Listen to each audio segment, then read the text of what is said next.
Great to see you again and welcome back, everyone. I'm Vladislav Novikov, and today I'm joined by Yuri RASHKIN, host of the YouTube channel RASHKIN Report and local elected official in the state of Wisconsin. Yuri, really glad to have you with us again. Thanks for having me. So, Russia wants to keep advancing while Trump says he wants peace. Those goals clearly don't match. Still, talks are scheduled for Wednesday. Could this lead to a ceasefire? It seems that the talks in the context of this horrible war are very performative piece of stagecraft that is done mostly for the benefit of one viewer, Donald Trump. And I think that is an interesting fact that is acknowledged pretty much by both sides here, Russia and Ukraine. That this is all done for Donald Trump. If he wants to show that he is the world peacemaker, then it's best to follow his suit, because while it's difficult to for Russia to break and to ruin its relations with Trump, because Donald Trump seems to be in love and enamored or fearful of Vladimir Putin. At the same time, they see, I think, both sides, Russia as well as Ukraine, that Trump is generally unstable.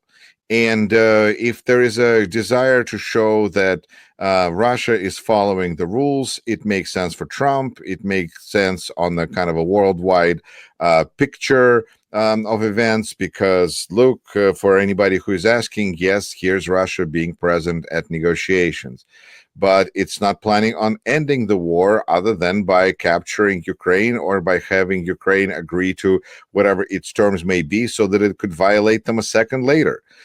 Because we know that's how Russia operates. So basically, Russia wants what it wants, and it's not willing to stop and to settle. And Trump may want to. He sees himself against as that peacemaker, but Ukraine at the same time is not willing to capitulate.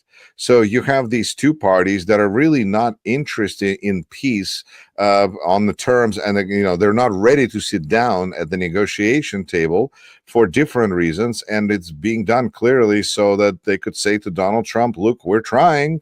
It's the other guys who are not doing anything. And of course, I think it's important to remember that the last time they had negotiations is the day before, is when Ukraine had executed its famous, now famous Operation Spiderweb, which I think should make all Russian delegations nervous about setting any future dates for negotiations, because you just don't know what's going to fly out of what suitcase and bite you, and you don't know where. Especially when it's being done right the night before Christmas. I mean, the night before negotiations. So there's a certain dance and style to this that doesn't necessarily have to do with ending the war, but almost stinging the other in the eye right before a nice picture is being taken. Okay, Condoleezza Rice called Trump's ultimatum a turning point, but here in Ukraine, not everyone shares that view. It's very, I don't want to say troubling, because I don't know that it even matters. But these various statements by Republican-leaning and or just people who want to be somehow viewed by this administration seriously, they're trying to position what this administration does as somehow fitting the goals of these people. Like Condoleezza Rice would like to see a stronger United States, so she's going to take statements by Donald Trump that she can use to justify this point of view, to make these kinds of statements like he's on her side. This reminds me a little bit of, as I recall, as a child in the Soviet Union, hearing people who have survived the college process, is that you could justify almost any idea if you could find a quote from Marx or Lenin saying that this was a good thing. So Condoleezza Rice saying, look, Donald Trump, this is a turning point, it's a significant thing. Yes, but we also have to acknowledge that Donald Trump is a specialist in words, not really action so much, because saying things is what he's been doing with Putin, but he's not able to even put tariffs on Russia that he has put on Ukraine. So to say that he is upset at Putin now, okay, well then maybe he should stop, at least start by not blaming his wife for telling him the truth. I mean, on one hand, it's hilarious that there's somebody apparently in the Trump household that watches news. On the other hand, it's pretty clear that Melania Trump is not really present, according to Trump's own biographer, that she's not around. So he's like just blaming her for things. He's not able to really say things that are strongly against Putin. Trump can drop F-bombs on Ukraine, on Iran, on Israel, on Republican Party, on MAGA, but not on Putin. Putin is, he has survived such horrible things. Anyway, so I think Condoleezza Rice and her wishful thinking about this being a turning point is nothing more but wishful thinking. I would like to believe her. I think that she has good intentions and she speaks Russian and plays the piano. So I think, she's got several things that, deserve pity and sympathy. But I think that she still is saying things that are absolutely not true, because we need to see actions. And so far, it's just words. Yeah, okay. Republican Don Bacon says First Lady Melania Trump keeps pushing her husband to change his position on Russia. As a journalist and as a man, I honestly have to ask, how on earth does Mr. Bacon even know that? I mean, it sounds like a fake story, doesn't it? It does, but I think faith is the last refuge of scoundrels. No, religion. No, I don't want to get the quote wrong, but I think pretty highly of Representative Bacon, who I hear might be running for governor of Nebraska. So more power to him, because I just don't know how he can help Ukraine as governor of Nebraska. Probably not much more than the mayor of New York can affect policy on Israel. But whatever. I think Don Bacon, speaking about Melania Trump, is a very interesting point, because who is Melania? Melania is like this is a collective imaginary friend of Donald Trump. Somehow he learns that Putin is bombing Ukraine, not from Tulsi Gabbard, not from John Ratcliffe, not from Cash, but I don't know, anybody. He's got a lot of people who are supposed to let him know this kind of stuff. And somehow it's Melania. Now, does it mean that she's being thrown under the bus because when Putin is going to be upset, Trump's going to be like, hey, my wife just said, it's not me, that's her.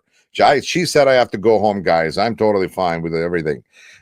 Or is this because nobody else around him in his intelligence community can tell him a bad news about Russia?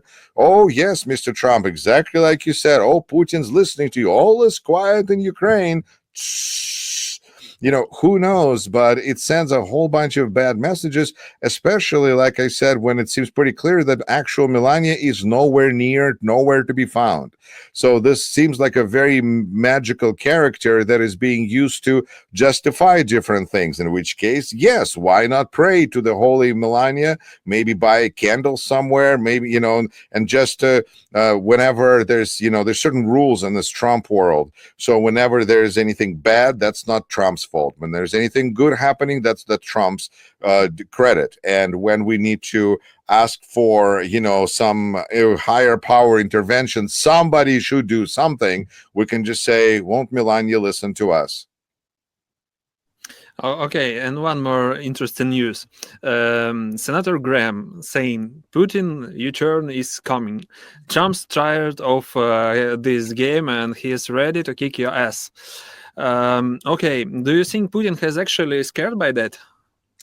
Well, it's hard for me to tell you what Putin might be thinking and how scared he might be, but just watching mostly Senator Graham and his track record of success and influence, I don't know why Putin should be scared.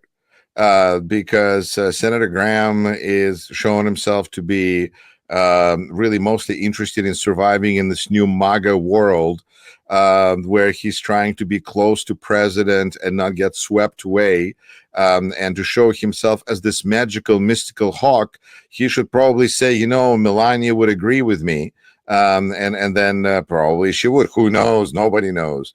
And his statements threatening Putin with the sanctions and with what Trump might do seem like baseless statements that are not directed at Putin. They're directed at the one person that everything said on Fox News is directed to.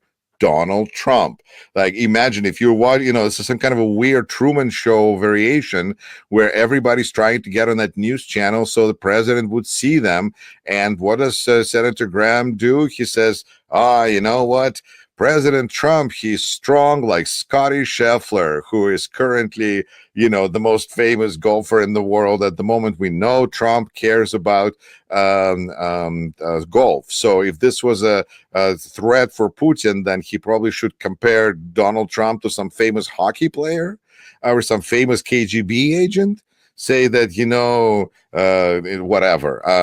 But he didn't. He compared, Lindsey Graham compared Donald Trump to a famous golfer and with a record of accomplishment, who also is very different from Donald Trump because he's strategically minded, he's quiet, and he's man of family and faith. None of which, strikes me as a quality of Donald Trump, but that's not the point. Lindsey Graham is not involved in diplomacy. He's involved in the brown nosing here. And he's just trying to send a message that you're strong, I'm with you, and this is great. And to threaten Putin, do you think that Trump is actually going? We discussed this many times, and our listeners and viewers know that these threats seem to go nowhere. It's only 2 more weeks, 50 more days. We can have a calendar of these dates of Trump. But it's Senator Graham who I think should be worried, because there's a very famous late night comedy show host, Stephen Colbert, who was just through efforts of Trump administration out of a job in a year. And he's going to be fine. TV's in trouble. Stephen Colbert is going to be fine. And Stephen Colbert actually hails from South Carolina.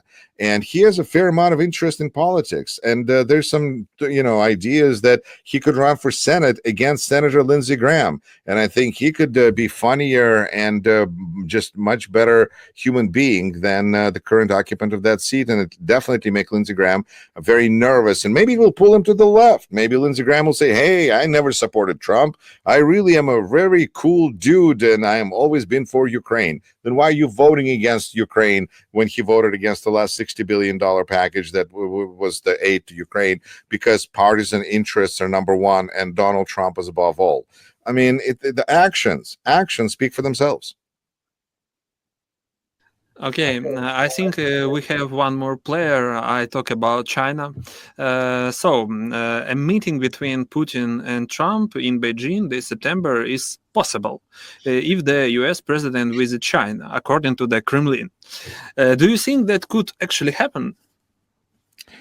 We have to admit that everything that is happening in American politics at this moment, and for the last 2 weeks at least, has been an attempt by President Donald Trump to shift attention from the Epstein case, because that is the reality that he is dealing with. Everything that he comes up with is being looked and scrutinized as an attempt to shift away attention from this one topic. Well, I think the best way to shift attention would be to either go to Ukraine, or give major military aid to Ukraine, striking Putin. I think getting rid of Putin would really shift attention from, his base would hate him anyway. But currently, really, he lost favor and touch with 80 or 90% of people, according to polls, are not happy with the amount of coverage and his actions on the Epstein case. So this is a big, big problem for him. Can he go to China and ask for political asylum there? Yes, but he'll probably do that in Russia. So I think that this meeting also runs into the idea of sanctions, because that meeting in China, should it occur, is going to take place a few days after the 50-day mark that Trump set for Putin. So how is that going to work? Well, my guess is that Trump will just give Putin 2 more weeks, during which he can go to China. But that really gets in the way of these 500 or 100% tariffs on China, because you don't announce 500% tariffs on the person that you're about to visit. Although I just heard that administration announced that they're going to charge now $250 fee for anybody who wants to enter the United States, which is clearly like a poll tax, just making it difficult for people to get in the United States. So like it was difficult for people to vote because they had to pay poll tax, which was found to be unconstitutional. But moving on, I think that this trip to China and the desire of Trump and Putin and Xi to potentially create the second Yalta and divide the world in three parts. First of all, it seems to be not happening because of Ukraine. And that's important to me to acknowledge, because without Ukraine being there, those three characters would have gotten together by now and would have talked and continued. But the second part is, it is not entirely clear what is that the agreement that they really are going for, because when you have two egomaniacs, it's already hard to come to an agreement. When you have three, that sounds like a recipe for potential disaster. But nonetheless, I mean, we can see that Donald Trump might want Canada and Greenland, and Russia might want Ukraine. But what does China want? Taiwan? Maybe they want Siberia too, because, there's a lot of Chinese people there. So this could get kind of uncomfortable in a hurry. And but at the same time, this is a very troubling step and a troubling development. And thank you to the heroic people of Ukraine who continue to stand in the way of these three, I would say, villains, more fully embracing each other, and then moving the world further to World War III, which is what likely happens when you have tyrants and despots trying to divide the world into pieces. We saw this with Stalin and Hitler, and I think it should worry anybody else, anybody who is looking at the situation today. Okay, if we talk about sanction and EU, is the EU stuck between pressure from both China and the US? I think EU is pretty much the one opponent that everybody can agree on, because whether it is Chinese economic influence or Russian political influence, or the competition that it provides for United States, it's a problem for all three of these guys, because one of the simplest ways to make America great again is to destroy everybody else, and the nearest competition would be EU. So it would be another way to make America great again by comparison. I had this similar feeling when I moved to the state of Wisconsin from the state of Utah, where I looked around and I went, oh, I think I just lost some weight. So I think that's, Compare-a-Slim, as was called on Saturday Night Live many years ago. I think that the United States in this situation are looking at a very difficult path forward that's going to lie through next elections and all the problems in between. Right now, we're hearing that Mike Johnson just shut down the House of Representatives so they don't by accident vote on the Epstein case. So there's an interesting shutdown of our government that we're observing practically in front of our eyes. And as Europe is getting sort of a permission from Trump to help Ukraine, we see at the same time that the EU is basically going into a trade war with the United States. And trade war is costly. It's going to limit opportunities for other things, because Europe is going to have to spend money on dealing with the trade war. That means it's going to be harder to support Ukraine, and Trump understands that. And I think that's one of the ways that he's helping Putin provide more pressure for Ukraine to capitulate, because the 50 days that was given, it wasn't just given to Putin, it was also given to Trump to provide the pressure on Ukraine for Ukraine to accept any agreement on Putin's terms. So I think that providing pressure on EU via trade war and all of is part of that deal. I think it's just also interesting to see that the fire Epstein case being the grenade that was thrown in there by Elon Musk is now exploding and then burning up and then just destroying this the scene, probably as Elon Musk anticipated it would. but maybe with just a slightly unpredictable set of consequences. So, Yuri, thank you. It's interesting with you, as always. Also, viewers, go to Yuri's channel and subscribe. Thank you very much. I have a couple of channels. If you speak Russian, subscribe to RASHKIN Report. But if you speak English, then subscribe to RASHKIN Report in English. And I would very much appreciate it. Thank you. Yeah, see you next time. See you.